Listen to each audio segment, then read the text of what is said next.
All right, I think we're live. Namaste and welcome to the Bharatvaarta Weekly. We have Nirav Kanodra, Abhishek Paul, and myself, Roshan Karyapak, here to bring you the news and events from the week that was. Hopefully, Prasanna Vishwanathan will also be joining us shortly. We have plenty to discuss. A few big items, of course. We had the state elections in about 5 different states last week. The election results were announced, pretty interesting results as well. Then the state budgets were declared. And of course, I mean, the continuing conflict in Ukraine. And there was this freak accident or incident of an Indian missile being fired into Pakistan. All of that and more on this weekly. Stay tuned. Ask us any questions that you might have, and we'll take them with our guests. All right. So I guess we'll begin with the episode that we put out last week. This was on urban infrastructure, basically on bridges and so on and so forth. Mr. Vaibhav Dange has worked very closely with Shri Nitin Gadkari ji, and I thought this was a very fascinating episode, a short but fascinating episode on all of the stuff that's happening around bridges, right? The Indian bridge management system and so on and so forth. One thing that really struck me was the granularity of the details that someone like the minister and Mr. Vaibhav also had, right? And if you heard him speak, I mean, he sounded like like an IT project manager or something, right? I mean, talking about machine learning, IoT, and AI, and all of those things. What do you think, Nirav? So I also heard the episode is an absolutely fabulous one, right? Yeah. So kind of what we've all been saying for like many times on Bharatvaarta about the new capex which is going on to build new infrastructure. But we also have a lot of old infrastructure. Some of it is built during the British times, and some of it which independent India has made, right? And Yeah. now we're also looking at OPEX and like refurbishing these. In Mumbai, there have been like a lot of bridges across the railway line which are being like repurposed or re-strengthened, etc. Right? So I think the whole system where you take a stock of what all you have, what assets you have, and what needs what maintenance, because OPEX and maintenance is as critical, not just like new capex. So I think it's fantastic. It's a good thing that the government is taking good care of this.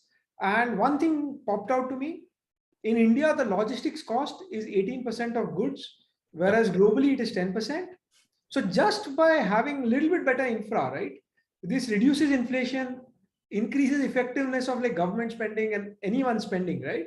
So I think it's a big positive externality. So it's a fabulous episode, and I'm like really heartened to see that the government taking good care of infra.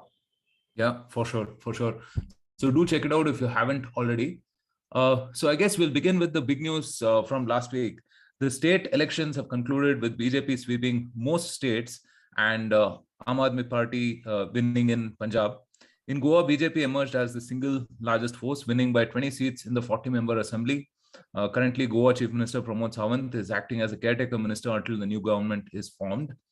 In Uttar Pradesh, Shri Yogi Adityanath ji led BJP to an astounding, resounding victory, with the party winning more than 250 of the 403 assembly seats. Akhilesh Yadav's Samajwadi Party was the runner-up, winning close to 120 seats. And Aam Aadmi Party scored over 90 seats in Punjab, beating competitors Congress and SAD and achieving majority there. Bhagwant Mann has been appointed the chief minister, with his oath-taking ceremony being held at Khatkarlan in Nawanshar district. All right, plenty to discuss. 5 states elections in the same week itself, election results declared in the same week itself. On expected lines, Prasanna, or like a very optimistic, very good surprise? Yeah, I think on expected lines, but I think best case scenario kind of played out for BJP. I would say, it's just not.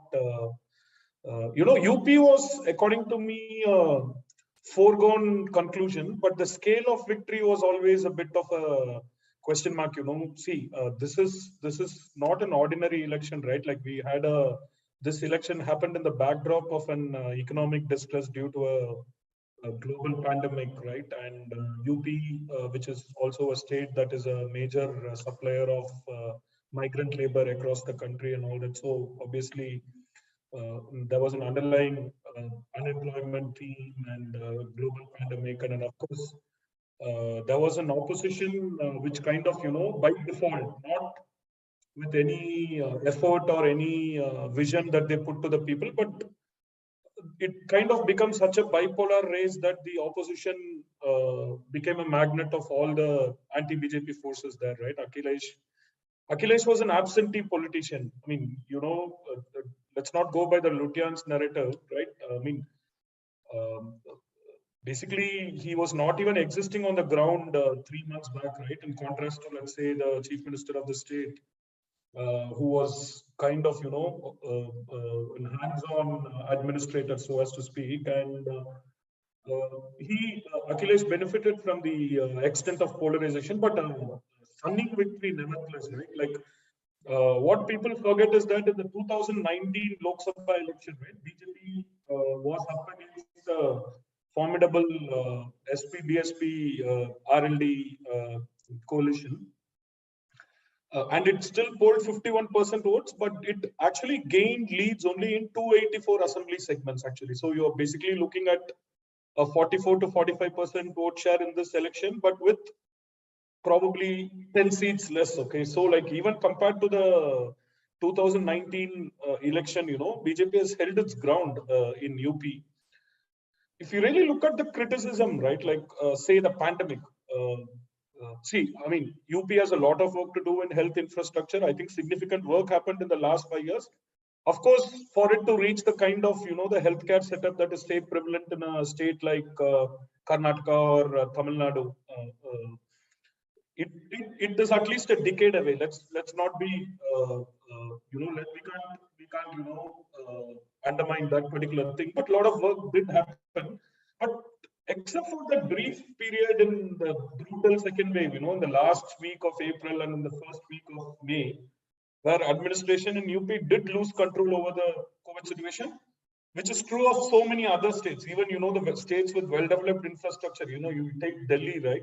Delhi had the same issue, right? Like, so except for that brief period, I think even the pandemic management was very good.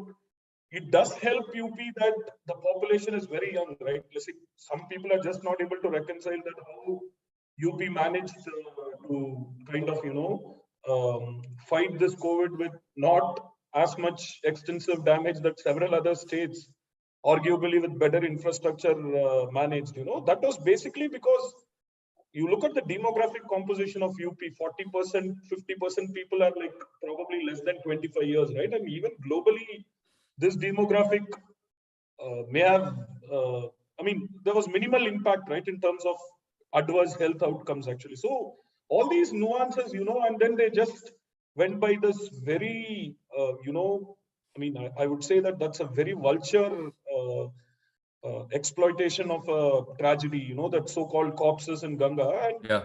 I mean, imagery from the exact same location in 2016, and then there was a very good investigative report in India TV, which was done just a month back, okay, from the same site.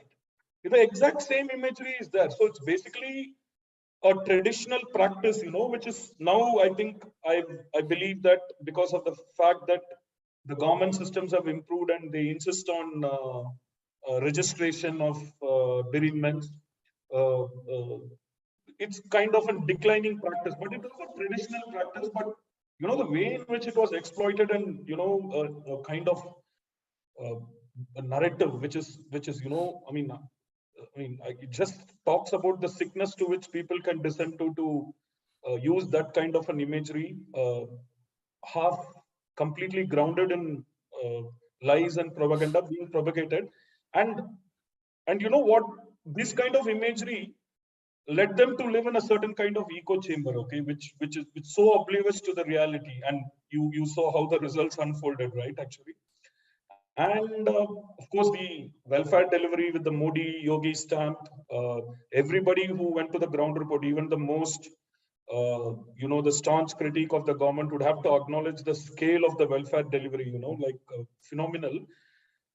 See, I think in the last 1 month, there was an echo chamber effect of Lutyens journalists who are actually invested in the outcome of the election, talking to each other, and then they just build a frenzy. It's a kind of you live in such a echo chamber that I mean, they just build a frenzy that this election outcome is kind of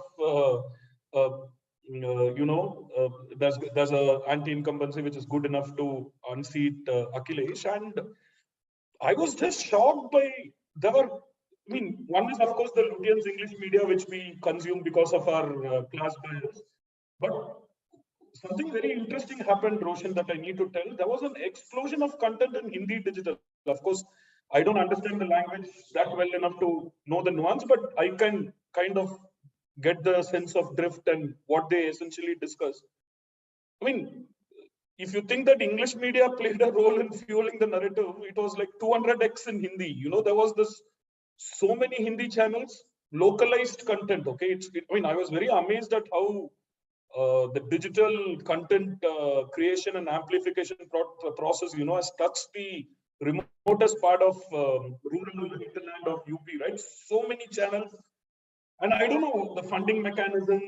I mean, of course, the production costs are very less, like in a way, everybody who wants to be a journalist can be a journalist in a certain sense, right? And so much content, and surprisingly, I mean, you would rather associate this grand IT cell conspiracies and control of the digital narrative with BJP, but actually, I mean, I'm a kind of a person who's very engaged with the digital content, more from a political and economic discourse perspective for at least maybe 15 years now, and I've never seen, maybe except Tamil Nadu, never seen this level of digital content amplified. And if you had actually gone by the digital space also, BJP was facing a defeat. Okay, but my own understanding, talking with some of the strategists who work on elections and who I kind of deeply respect, including one article from Rajdeep Sardesai just after the very clever article, by phase 5 election, actually the outcome was pretty much done. BJP would have won a simple majority by end of phase 5, and he had written an article. And I mean, whatever you could hold it against him, Sardesai is a very astute watcher of electoral politics, actually. He kind of gave it away at the end of the 5th phase. So very interesting. And one thing that I would differ before, Abhishek and Nirav can chip in. Only thing I would kind of differ from what is a common sense or some kind of a triumphalist narrative that is happening is that I don't think so 2024 is a foregone conclusion. Indian politics doesn't flow that way. And you're talking about I mean, this is a world where nobody predicted a global pandemic. See, I mean, the kind of work, welfare delivery, and the infrastructure work that happened in UP, if not for the pandemic, this election would have been a foregone conclusion. I think the pandemic and the economic distress which happened because of this is what put opposition in the play. Okay, so but so many things are happening in the world, right? That makes it so uncertain. Like nobody could have predicted the scale of this Ukraine and the geopolitics and the economic fallout of it. We are not sure how it's going to unfold, right? Actually, and last thing before I kind of end is that even in 2014, BJP won with such a spectacular sweep in UP, right? But after that, what happened? Actually, I mean, Modi finally took the courage and implemented the GST system. And by the time Gujarat election was that, the GST system was not settled, right? And that was in Gujarat. Maybe Nirav can still add, like, Surat was one of the places that was that bore the brunt of the initial GST implementation, because there was this whole lot of informal enterprises that had to come into the formal reporting channels because of the GST, right? There was huge anger, and like BJP's hold on Gujarat though Gujarat is a highly urbanized state, still the kind of sweep that they achieve in urban Gujarat is what gives them like a 70-seat head start, right? Actually, but still Gujarat elections. At least till 12 a.m., 12 p.m. in the morning, you were not very sure which way it was. I think like at one point of time, Congress took 100 seats lead also, and I mean, and of course, eventually BJP won very comfortably. But I'm just saying that it was not a very easy election. Probably it was the toughest election of probably the 7-8 victories that the BJP had. So, economics, geopolitics, all seem to be having an impact on domestics, right? So, you never know. And then in 2018, they lost 3 state elections, right? Though seasoned election observers said that will not have a bearing on 2019, and it did go that way. But I think welfareism has diminishing yields. I have seen that in Tamil Nadu, actually. I think BJP has done well to bring in this last mile delivery welfare to the doorsteps of people in the Hindi heartland state. But I think that model, along with the elements of cultural nationalism and all that, I don't know whether that narrative alone would be enough for 2024. I think there will be one slew of infrastructure projects that would be completed. So that might give a X factor to the party. But how the economy pans out in the next 2 years will also play a very critical role in the outcome of the 2019 election. So I don't think so, 2024 election. So I don't think so it's a done deal.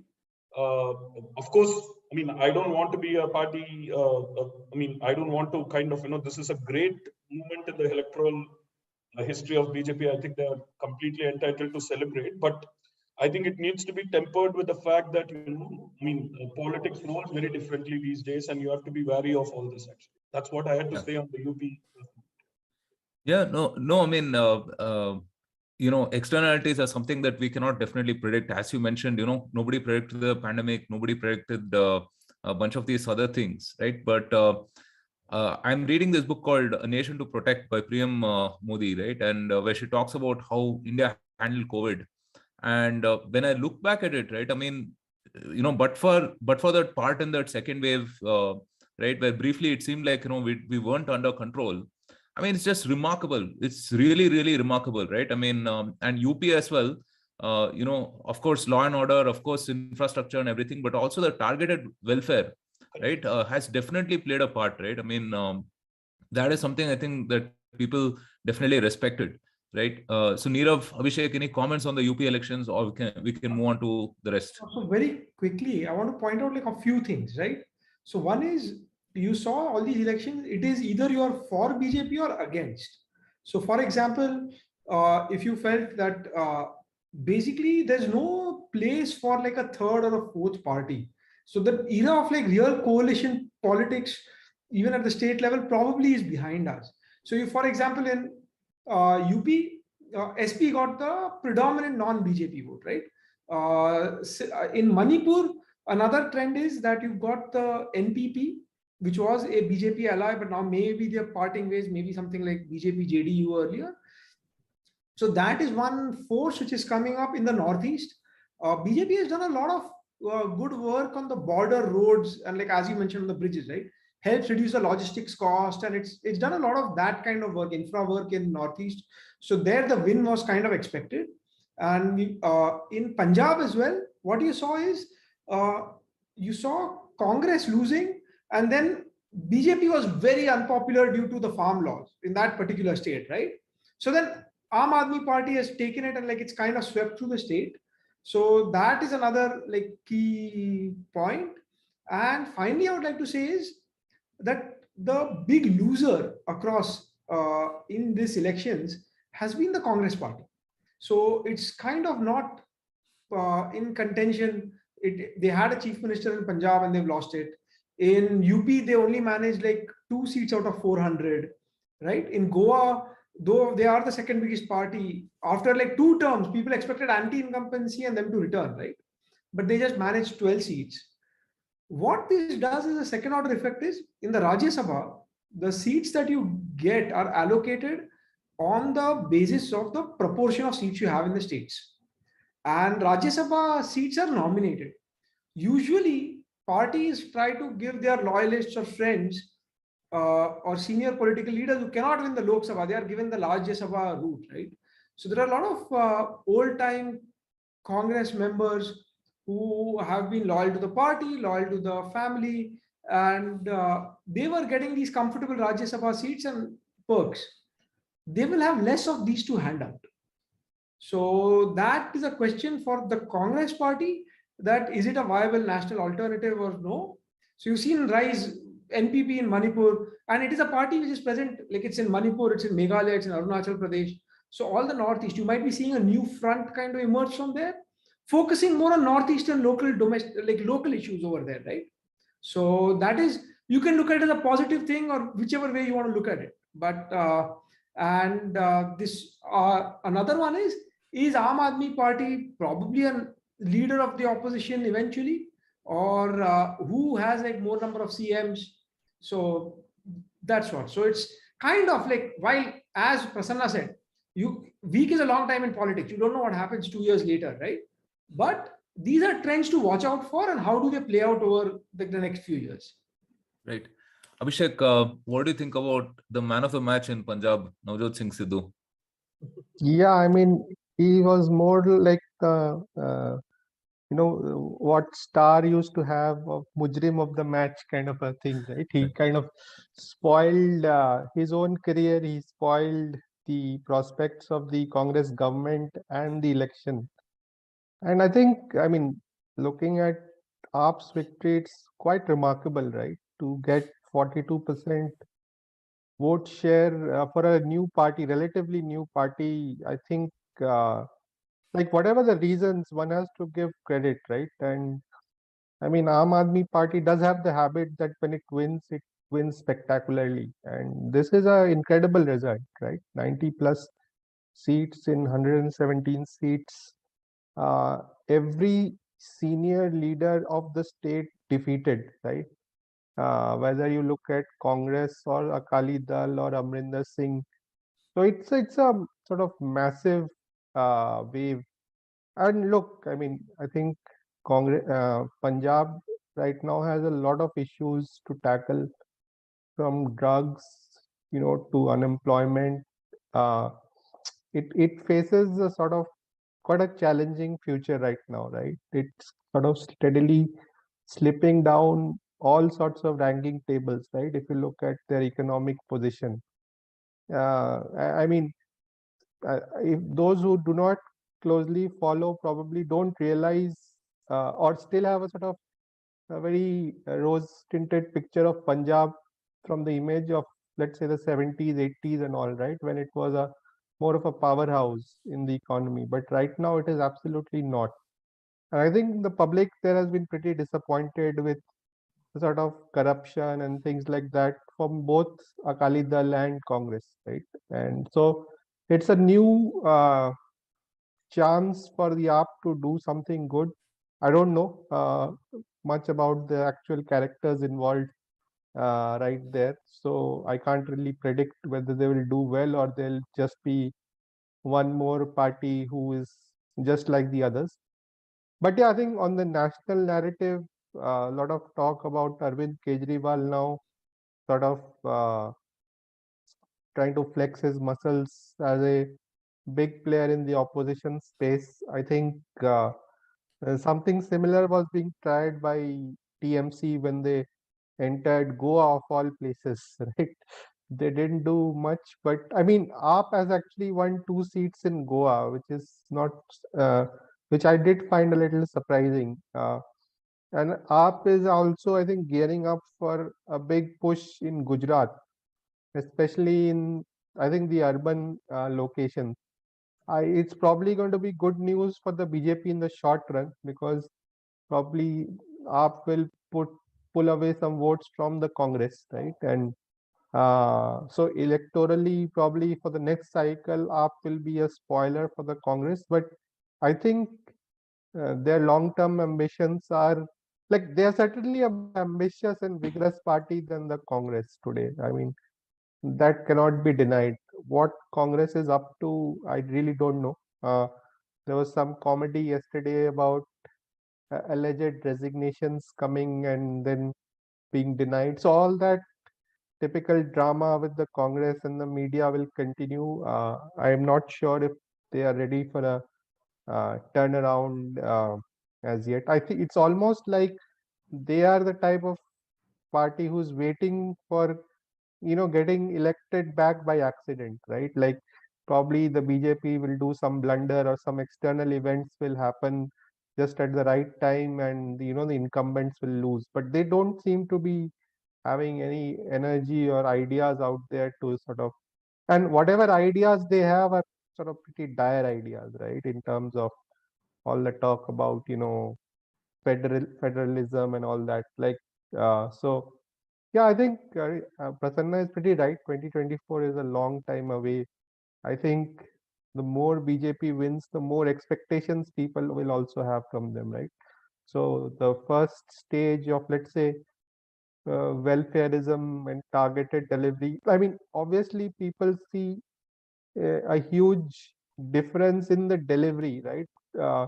It's not that ration is a new concept in India. It's the fact that ration is going to, let's say, 95, 99% of people, seamlessly, without issues, without corruption.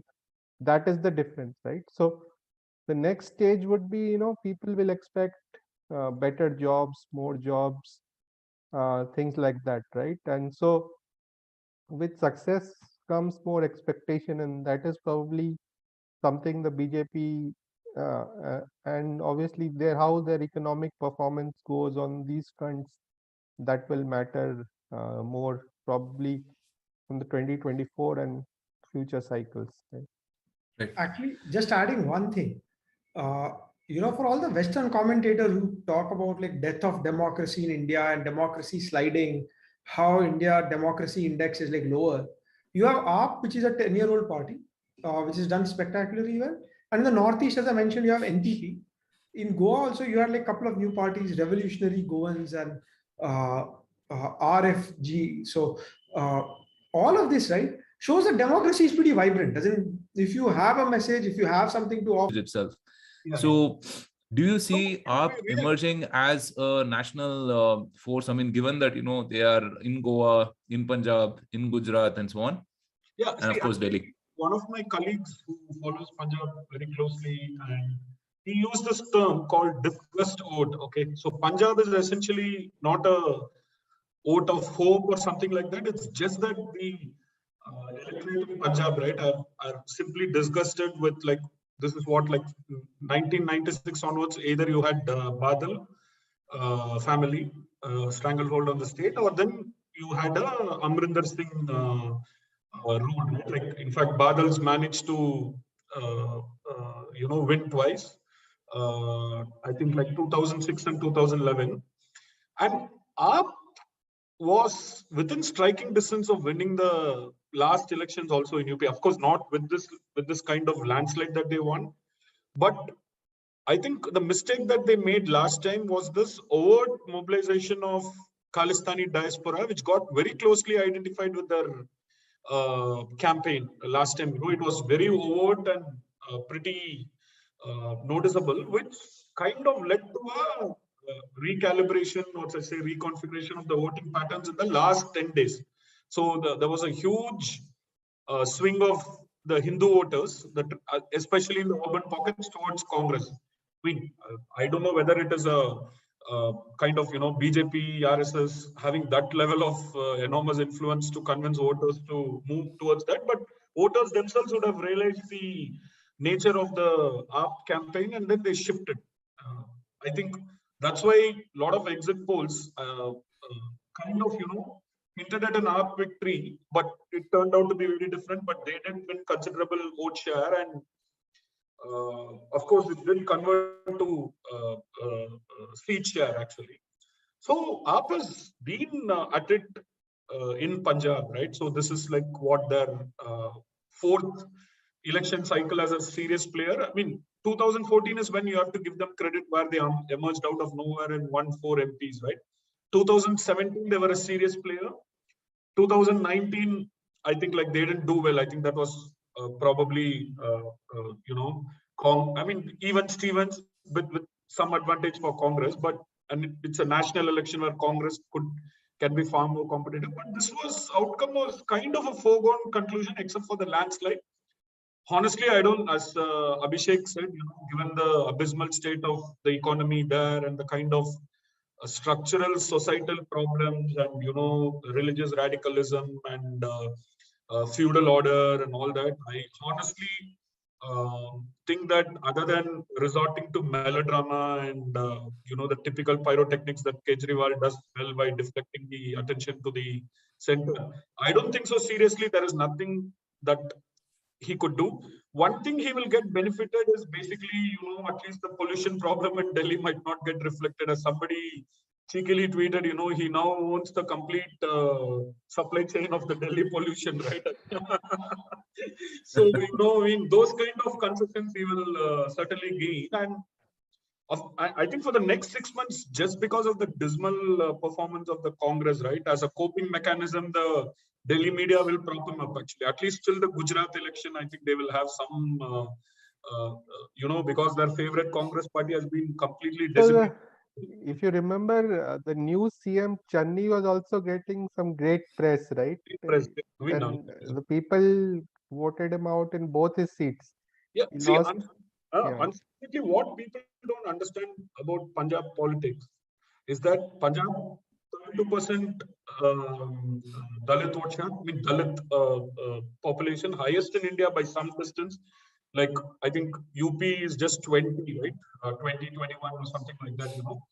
And Kanshiram started his early political experiments rather successfully there in Punjab, but very cleverly, Kanshiram being the master political strategist, right? Actually, he clearly understood the nature of the Punjab, and in fact, Kanshiram himself is has roots in Punjab.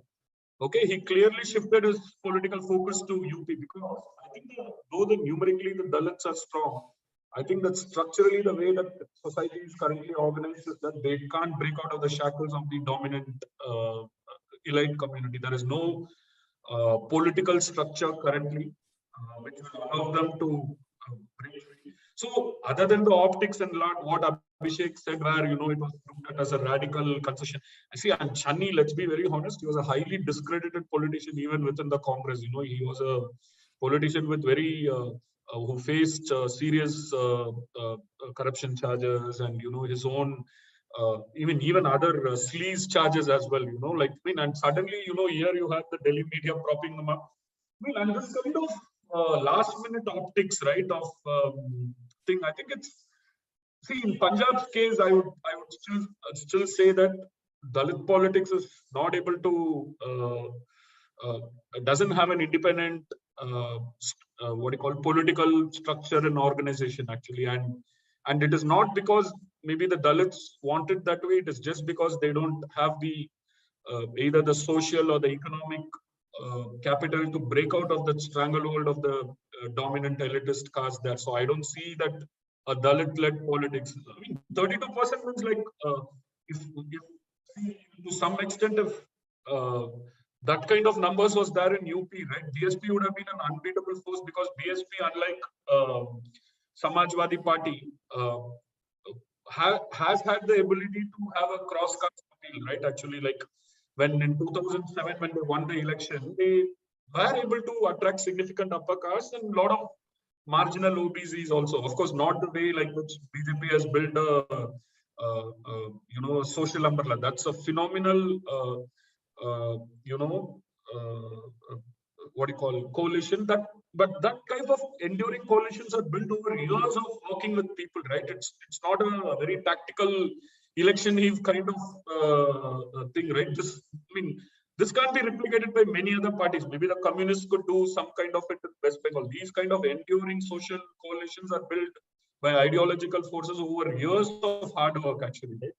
So this kind of last 6 months, may you come and, you know, Channi, all kinds of cheap gimmicks and all that. And if they really, I mean, I would be hugely disappointed if the Delhi commentary genuinely believe that he's a game changer in the context of Punjab.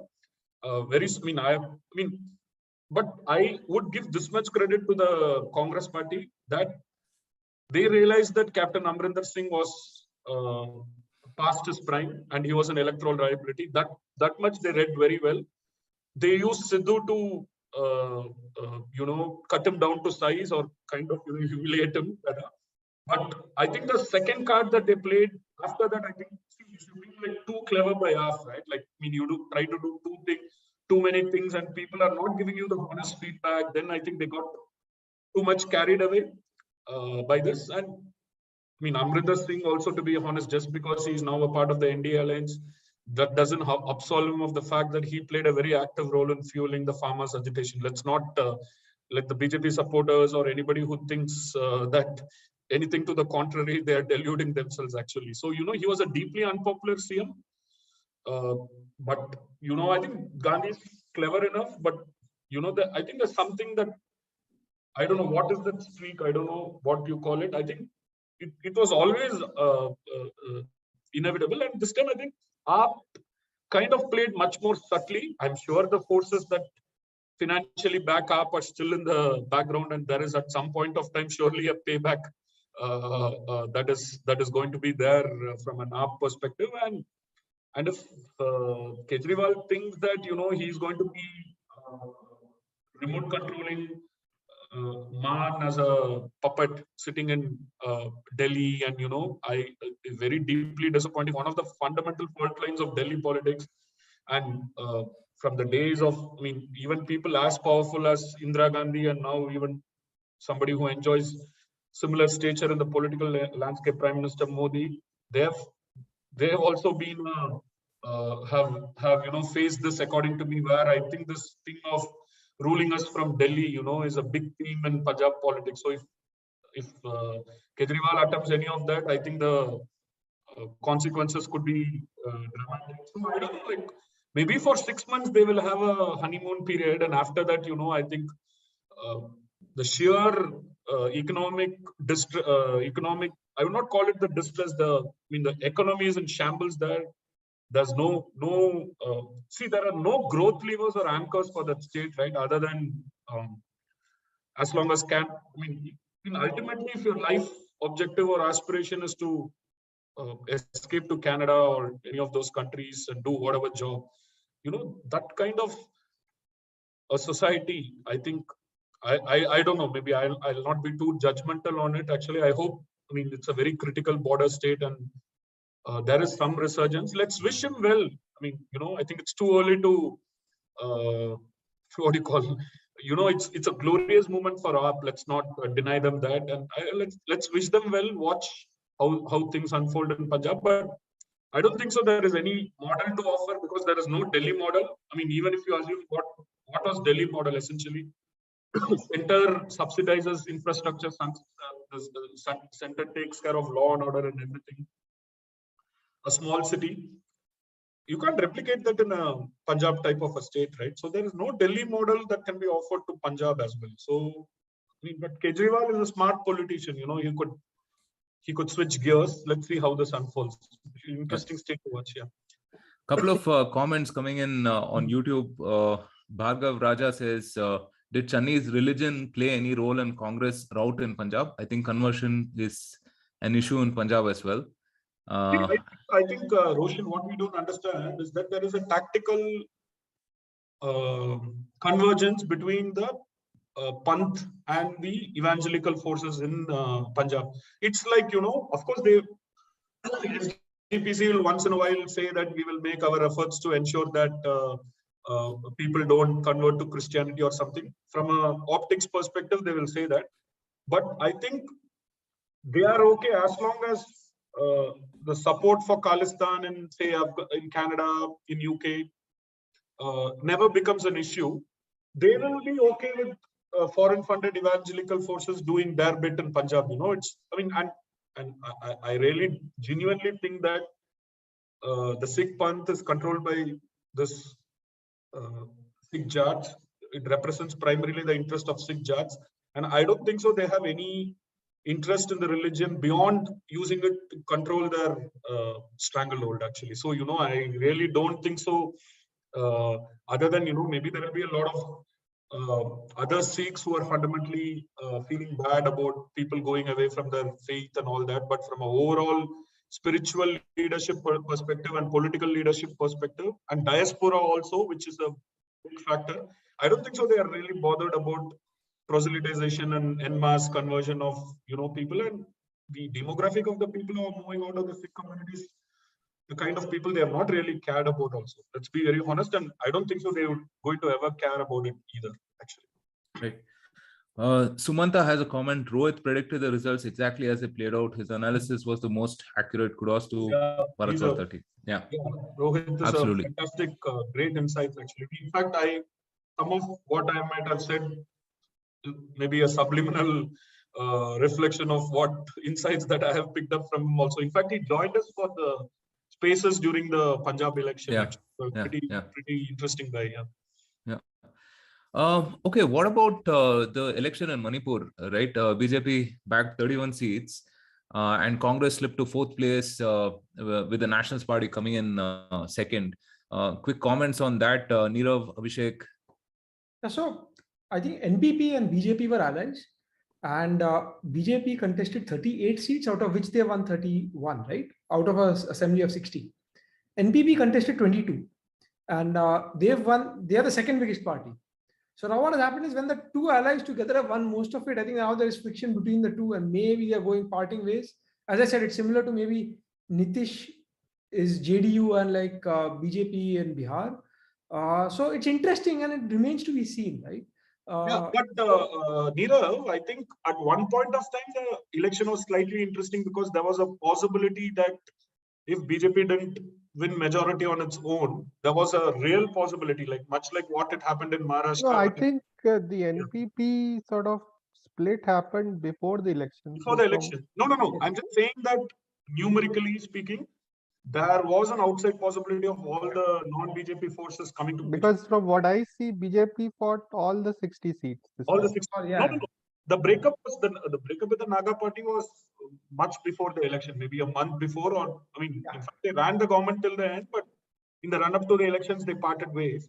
And JDU has today offered support. So See, 6 anyway, seats. I think once BJP crossed the 30 mark, right? I mean, that particular scenario of everyone else coming together was pretty much, not a possibility. So I think till around 12, 1 o'clock, BJP winning the majority or not was always the question, actually. I think then that scenario. Yeah, so the other interesting thing from what I was listening to few like YouTube programs was that there is also some internal, obviously, competition within the BJP. I mean, they may go with Biren Singh for now, but I think there are also other leaders who are quite ambitious in the state. So it will be interesting to see how it develops. Yeah, even Uttarakhand, I think the choice of CM might be interesting. So Uttarakhand, the interesting trivia is from 2007 onwards, the sitting CM always loses the election. Oh, okay. Yeah, so starting from Khanduri right up to Pushkar Dhami now, every time the sitting CM has lost the 2011, election. you are right. 2006, 2012, you are right. 2017 also, I think Harish Rawat was the sitting CM.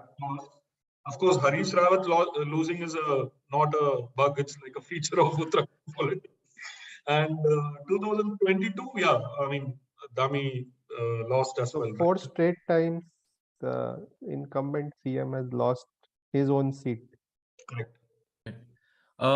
Any comments on Goa where Aam Aadmi Party was expected to do better, but then BJP managed to get that simple majority, right? So, what do you guys think? It's quite a stunner. I think there was a lot of good podcasts in your channel also. With Nimish, right?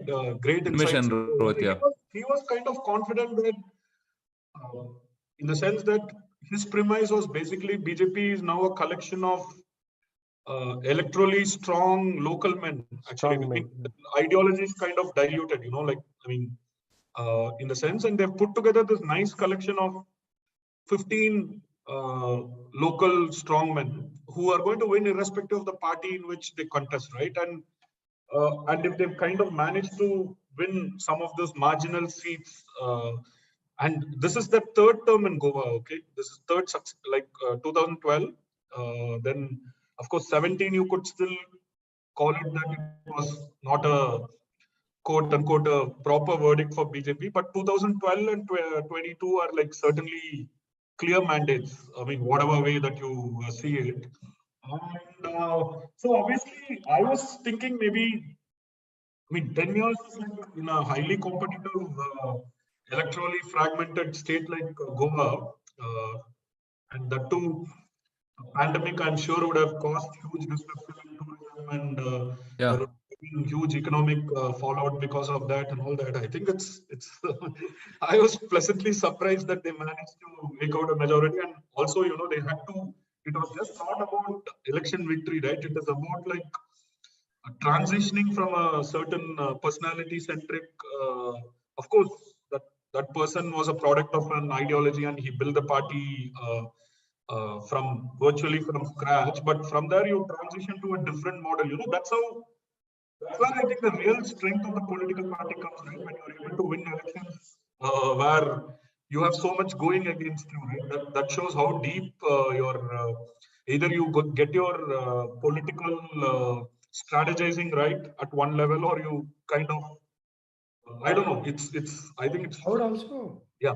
like to add a shout out for the previous Maharashtra CM Devendra Fadnavis. Yeah. So he was in charge of like the groundwork and all the the election. All the senior BJP leaders were assigned a state who are not from state where it was contesting elections. And this being a neighboring state, very similar Konkani Maharashtrian culture is similar. So I think he has also worked quite hard on the ground and got it what it takes. Correct. They were very specific that they did not want a repeat of a MVA where all the non-BJP parties get together, even if BJP is the single biggest party, if all the other parties got together and formed a government. So I think a lot of hats off to him. And after this, we are on the topic of elections. Uh, Actually, Maharashtra has a lot of Zilla Parishad and municipality elections. One of which is, I think, Mumbai and Aurangabad municipality are the big ones, and then a lot of Zilla Parishad elections. They've been delayed due to COVID, etc. So now I think the focus will move there. And But I think the most important election that the BMC, I think the MVA is trying everything possible to stall Yes. that election, right? Yes. So that election was due in February actually, and so Neera, maybe we see it in April. What in Maharashtra, I was actually talking to a couple of people. See, last time after the UP election, one big state where there was like a overnight political earthquake was Bihar, right? Like just Nitish overnight walked away from JDU and joined, I mean, from RJD and joined the NDA again. I think it just happened 30 days. I'm not sure, maybe 15 days after the UP election. So I was just checking with the people whether such a possibility does exist in Maharashtra. After all, Maharashtra is also a thing. But I think a lot of people seem convinced that MVA government is there to last. I mean, which is quite. Yeah. I think they are united. They have their own differences inside, but they are united as being opposed to BJP. So I would kind of agree with that. But these local elections would see, and maybe you'd see some fissures within them, seat sharing.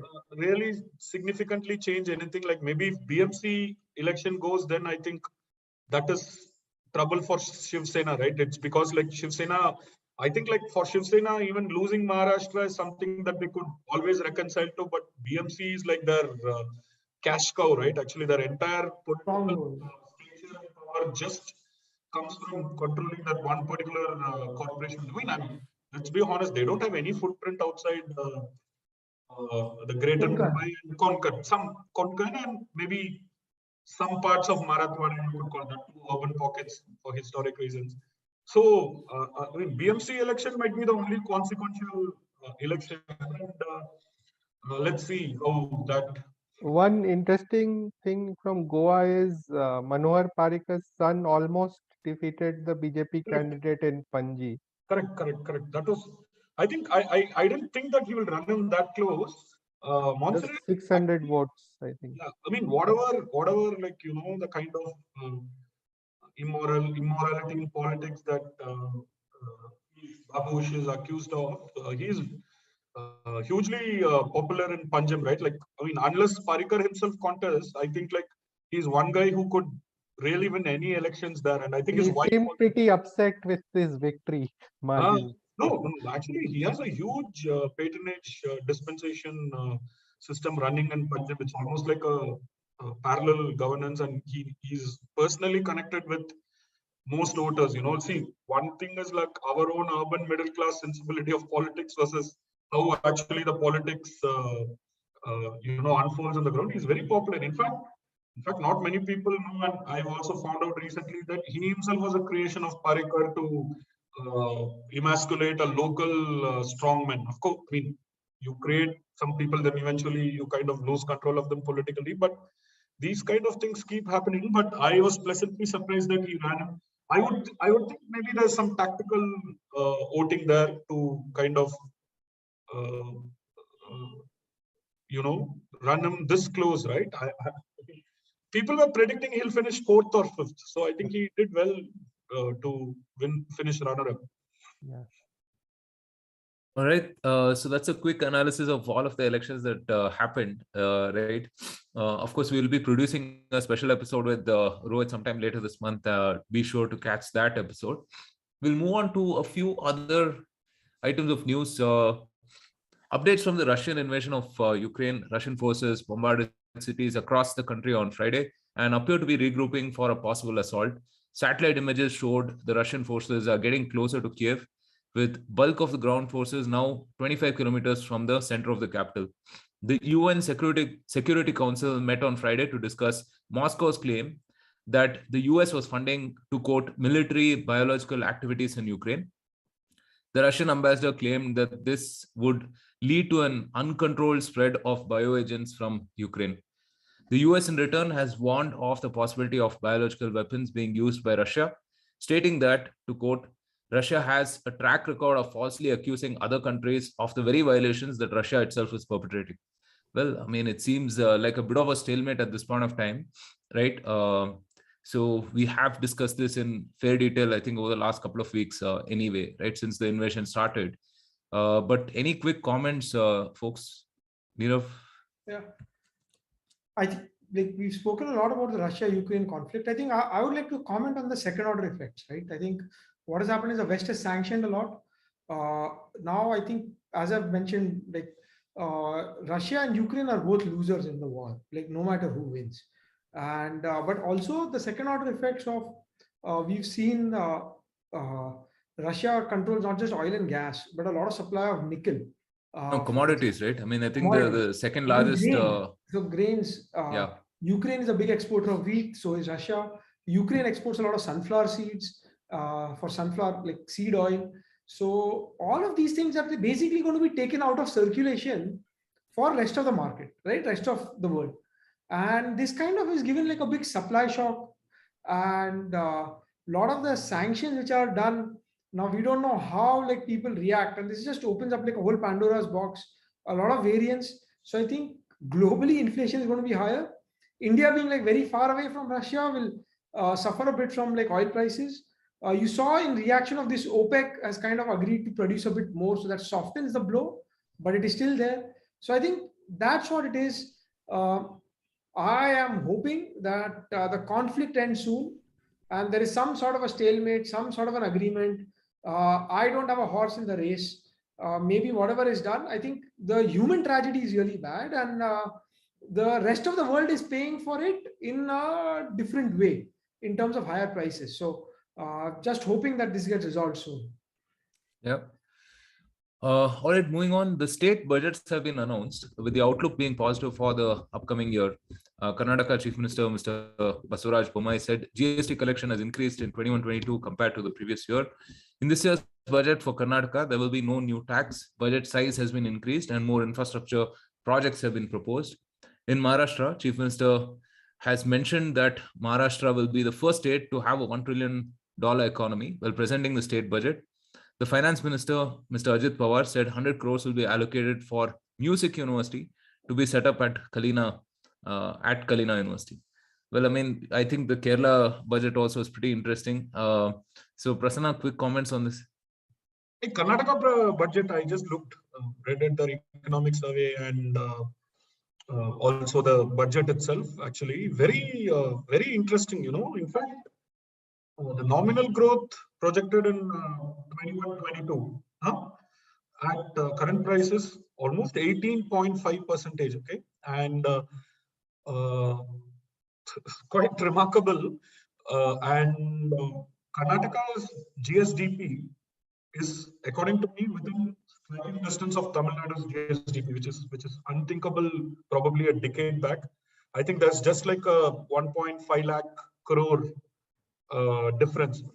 I mean, there are some reasons, one which is like, I would say, both good and bad for Karnataka, in the sense that 67% GVA for Karnataka comes from services, and I mean, and Bangalore being the super metro that it is. Okay, I mean, and I think we should be very proud, Roshan, both of us as Bangaloreans, actually.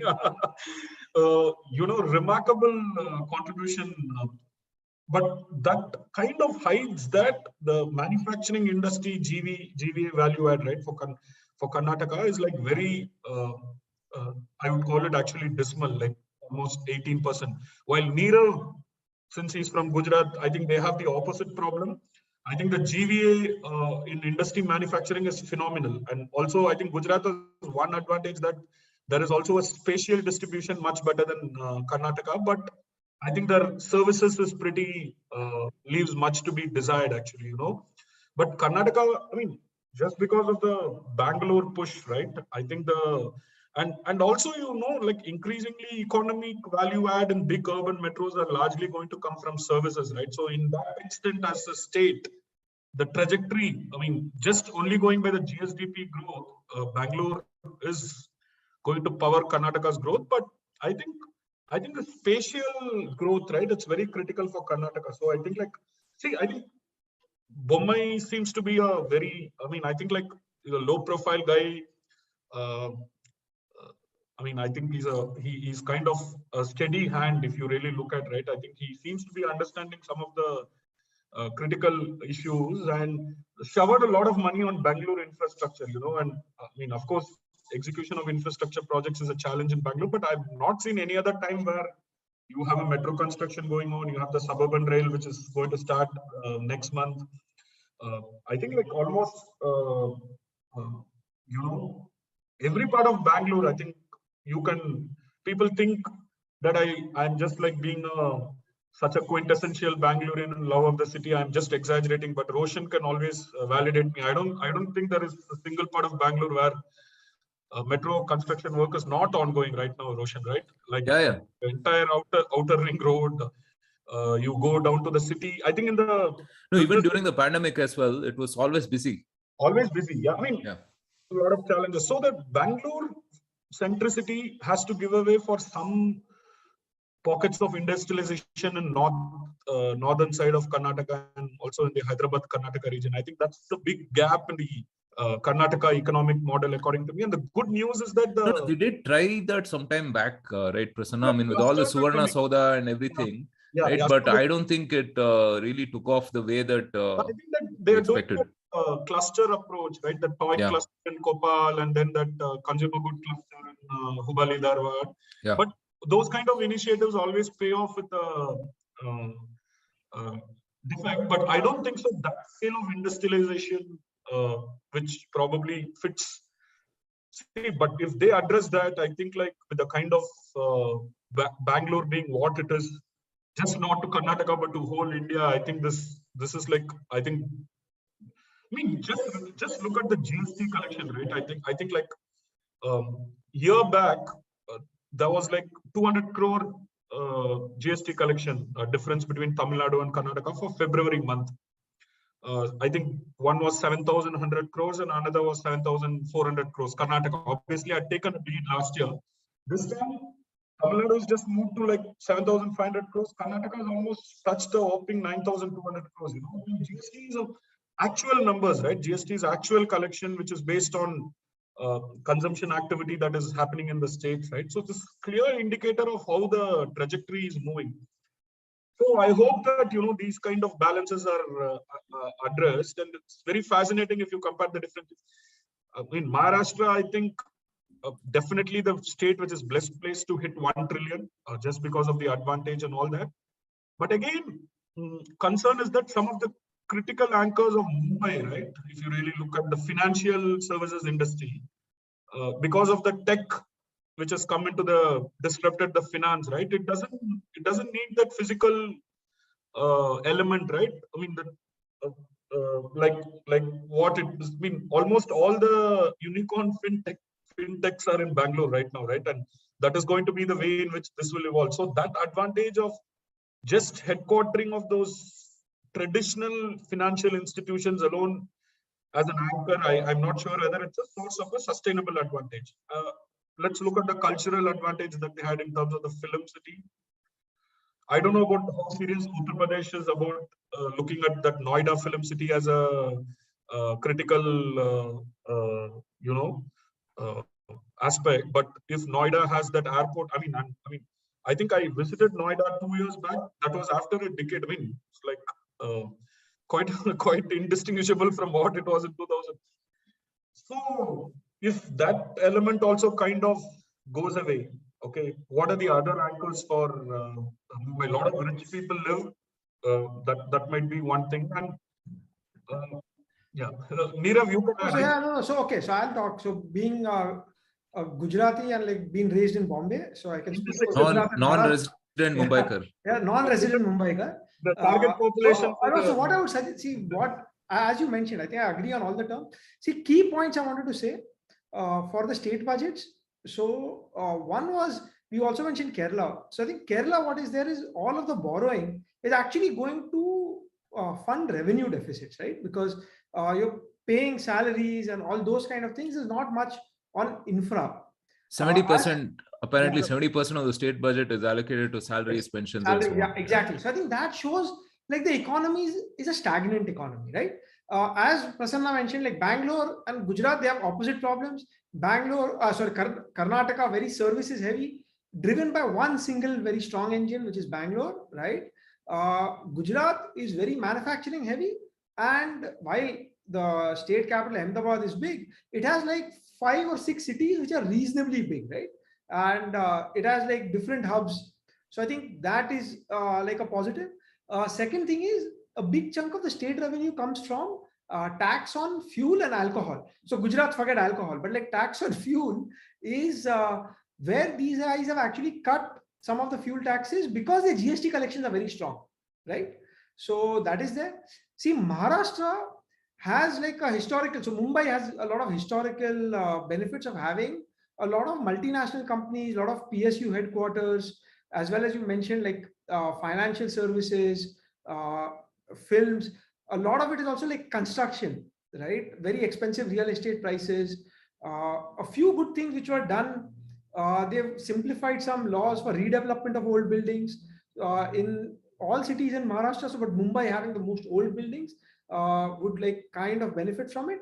While the allocation on spending on infra is there, I think the delivery is very disappointing, especially for a Mumbaikar. So you feel that the pace of execution is much slower. So that is a bit disheartening. It's also like between what you budget for things and how you actually execute. So that remains to be seen. But overall, I think what has happened is you had the transition to GST where the states were given a guarantee that if the GST collections did not reach up to a certain mark, the state would compensate for it, right? That is lapsing now. So now that is done. So now the states are on their own. So whatever part of the SGST collections, what they get, as well as taxes on alcohol and fuel, and a few things like property stamp duty, etc., which are for the municipalities, what they collect. And rest has to be funded by borrowing, and states also have a cap that they cannot run a deficit more than 3.5% of the state GDP. So GSDP.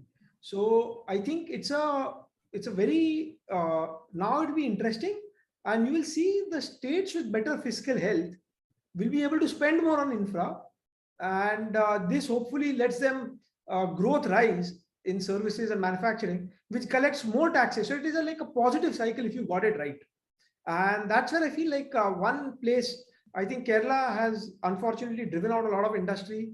They are leaders in things like cashews and spices, and there are a few policies along those lines, but those are not places where you can like like for example, like fintechs can double, triple, and you can have unicorns, and just the salary component and just their spending, what goes on, leads to like a very high growth in services, right? Because secondary, tertiary effects, those can't happen. So that's the key variations of these major states. And yeah, so all in all, I would say, like in general, one good thing is we've all moved on from COVID and we are going back to the older trajectory that we were on. Yeah, absolutely. So earlier this week, India mistakenly fired a missile into Pakistan. Well, you don't hear that too often, but during routine maintenance, a technical glitch led to the missile being launched. The object fell near Mian Chanu and was identified as an unarmed supersonic surface-to-surface missile. While the Indian Ministry of Defense did not reveal details of the type of projectile that was fired, speculations have been doing the rounds that it was a BrahMos missile. The projectile was traveling at Mach 3 when it entered Pakistani airspace. A joint India-Russia venture, BrahMos is a medium-range missile that can be fired from submarines, warships, aircrafts, and also land. There were plenty of memes on this. I mean, I think one of the best that I saw was, someone took their election celebrations to the next level, right? I mean, and launched a firecracker into Pakistan, right? The other But yeah, I one mean, was has Supreme Court commented on the pollution effects of this missile? So yeah. But what do you think, Abhishek? I mean, is this some kind of like, I don't know, psyops, or is this like a general, no, like I a think, mistake? I mean, we have to believe what the government or the armed forces are saying, that it was an accident. Credit to both sides that they did not get escalated very quickly. I mean, some criticism I've read is that India should have been like more quick in sort of addressing that this mistake happened. Like it took some time, so probably there was a lot of internal audit and checking that was happening to actually verify exactly how this incident happened. I mean, the criticism I've read is India should have been even quicker in sort of quickly telling the world and Pakistan that this was an accident and all that. So, yeah, I mean, a bit scary, especially with another war going on right now. So, yeah, one hopes this sort of thing doesn't, uh, get escalated quickly, and there are actually protocols in place. I mean, there are definitely protocols in place between various militaries for preventing such escalation. So it looks like all that was followed and no escalation. Of course, there will be rhetorical escalation by Pakistan and their government for their political benefits, but that's separate to a sort of operational escalation at a military level. Yeah. All right. So that brings us to the end of the weekly. Next week, we have a very interesting episode with the author Priyam Gandhi Modi. And interesting surname, right? Gandhi Modi. So she's written a fantastic book, actually, A Nation to Protect. I'm reading, I mean, probably halfway through it. And the way she's able to do a couple of things, right? One is she brings very factual sort of reporting to the fore, right? Talking about actual cases, counts, and so on and so forth. And the second is also the comparative nature, right? I mean, while I think while living certain things, I mean, we are extremely swayed by whatever's happening around us, but it's also important to see this in perspective in terms of how bad or good it was outside of India as well. And by both of these metrics and comparisons, right? I mean, just looking back, I think we have done a remarkable job, right? I don't know what is to come, but so far, at least the last couple of years, we've really handled it extremely well. So I would be asking her questions on the book. So yeah, let us know in case if you want to know anything about the about how we handle COVID as well. I'll take it up with her. All right, guys, thank you so much for joining us today. It was fun bringing you all of the news and perspectives this week. So from Prasanna, Nirav, Abhishek, and myself, take care, stay safe, and see you next week.